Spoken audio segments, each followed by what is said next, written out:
ہاتھوں کی حفظان صحت کے لیے اقدامات۔ پانی اور مائع صابن سے ہاتھ صاف کریں۔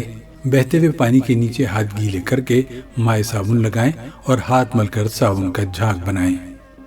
بہتے ہوئے پانی سے دور ہتھیلیوں، ہاتھوں کی پشت، انگلیوں کے درمیان، انگلیوں کی پشت، انگوٹھے، انگلیوں کی پورے اور کلائیوں کو کم سے کم 20 سیکنڈ تک رگڑیں۔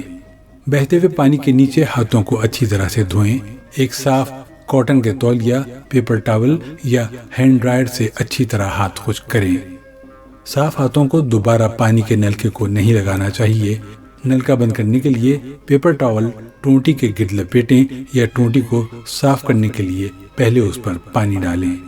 برائے مہربانی نوٹ کیجیے، کبھی بھی تولیہ کو دوسروں کے ساتھ شیئر نہ کریں۔ استعمال شدہ کاغذی تولیے کو صحیح طریقے سے ٹھکانے لگائیں۔ ذاتی تولیے کو مناسب طریقے سے اسٹور کریں اور روزانہ کم از کم ایک بار انہیں دھوئیے۔ ترجیحی طور پر جلدی بدلنے کے لیے زیادہ تولیے تیار رکھیں۔ متبادل طور پر ہاتھوں کو الکحل پر مبنی ہینڈ رب سے صاف کریں۔ مٹھی بھر الکحل بیسڈ ہینڈ رب ہاتھوں کی پوری سطح پر ملیں اور ہتھیلیوں، ہاتھوں کی پشت، انگلیوں کے درمیان، انگلیوں کی پشت، انگوٹھے، انگلیوں کی پورے اور کلائیوں کو کم سے کم 20 سیکنڈ تک رگڑیں تا وقت کہ ہاتھ خشک ہو جائیں۔